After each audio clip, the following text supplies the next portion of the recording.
আসসালামু আলাইকুম। আশা করছি আপনারা প্রত্যেকে ভালো আছেন, সুস্থ আছেন। আমিও ভালো আছি। আমি মূলত আজকে এসেছি টমেটোর বাগানে।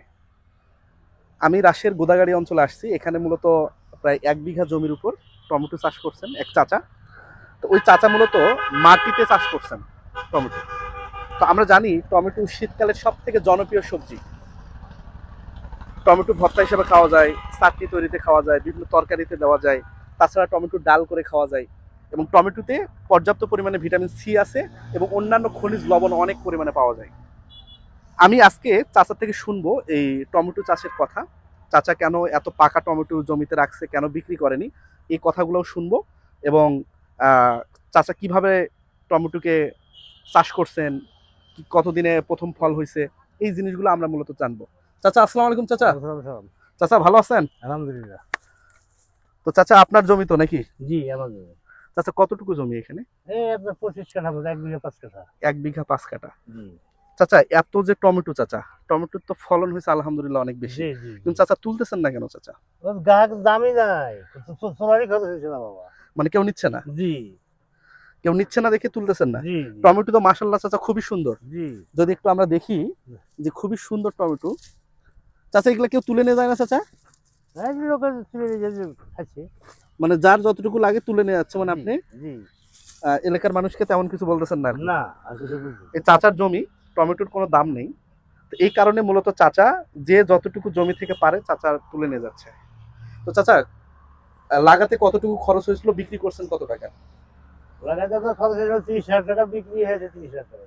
মানে যত টাকা লাগাইছেন তত জি। টাকায় বিক্রি, তাহলে তো চাচা লাভ হলো না, লাভ হলে লসই হয়েছে, লসই হলো। জমির খরচ তো আছে। তো এই গাছগুলা কি চাচা এখন তুলে দিবেন না আরো কিছুদিন রাখবেন?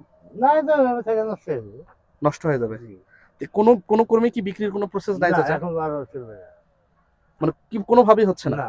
কিন্তু চাচা এটা আমার যেটা মনে হচ্ছে, এটা নিয়ে যায় যদি চাটনি করা যেত, কিংবা চাটনির যদি একটা মার্কেট প্রস্তুত করা যেত, তাহলে হয়তো বা এটা সম্ভব। নাই তো সেরকম আর কি। চাচা এটা কয়দিন পর ফল পাইছিলেন লাগানোর? লাগার আপনার 2 মাস পর। লাগানোর 2 মাস পর আপনি ফল পাইছিলেন। জি। আর বীজটা কোথা থেকে সংগ্রহ করছিলেন চাচা? বিশেষ আর আমার যাতে জিরাতে। রাজাবাড়ি থেকে আপনি সংগ্রহ করছিলেন। তো দর্শক আপনারা শুনলেন, এটা কোন জাতের টমেটো চাচা? এটা বিপুল প্লাস। বিপুল প্লাস। তো দর্শক আপনারা শুনলেন চাচার মুখ থেকেই যে এটা বিপুল প্লাস জাতের টমেটো। টমেটো কিন্তু খুবই সুন্দর, কালার কালার খুবই সুন্দর আসছে। খেতেও আশা করছি যে ভালো হবে। কিন্তু টমেটোর কোনো দাম নেই। মূলত শীতের শুরুতে টমেটোর দাম পেলেও যত দিন যায়, শীত যত শেষের দিকে, যত গরমের এক পড়ে যায়, আবহাওয়া পড়ে যায়, তত কিন্তু টমেটোর দাম কমতে থাকে। তো আমি মনে করি বাংলাদেশে যদি কিছু ইন্ডাস্ট্রি থাকতেন, যে এটা নিয়ে গিয়ে রাখা আচার যাবে। তৈরি করা, কোনো কিছু তৈরি করা, বা কোনো একটা সস তৈরি করলো, হ্যাঁ, তাহলে আমার মনে হয় যে আমাদের যে কৃষকগুলো আছে, প্রান্তিক পর্যায়ে যে কৃষকগুলো আছে, এনারা কিন্তু অনেকটা লাভবান হতো। এবং অন্তত চাচাকে যদি কেউ বলতো, চাচা আপনাকে 10,000 টাকা দিচ্ছি, আপনি সব ফল আমাকে দেন, চাচা হয়তো অনেক খুশি একজন মানুষ হতেন। জি জি কিন্তু এখানে যদি আমরা শীতের শুরুতে এই টমেটোটা যদি পেতাম, মিনিমাম এই টমেটোটার দাম 50,000 টাকা হতো। জি। তাহলে 50,000 টাকার টমেটো চাচা 2,000 টাকাও পাচ্ছে না।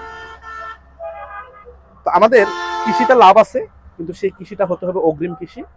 যদি আমরা শেষ করে যাই বা শেষের দিকে যদি অপেক্ষা করি, তাহলে কিন্তু মূলত আমরা দাম পাবো না। তো চাচা এলাকার মানুষজনকে দিচ্ছেন না এগুলা? হ্যাঁ, 3 থেকে 4 গুণ বেশি। মানে যে যতটুকু পারে তুলে আপনার নিয়ে যাচ্ছে। জি। ওকে চাচা, আপনার জন্য চাচা শুভকামনা। আপনি, আল্লাহ আলহামদুলিল্লাহ। আপনাকে হায়াত দারাজ করুক, ভালো থাকবেন। আর ধন্যবাদ চাচা। ধন্যবাদ। ধন্যবাদ।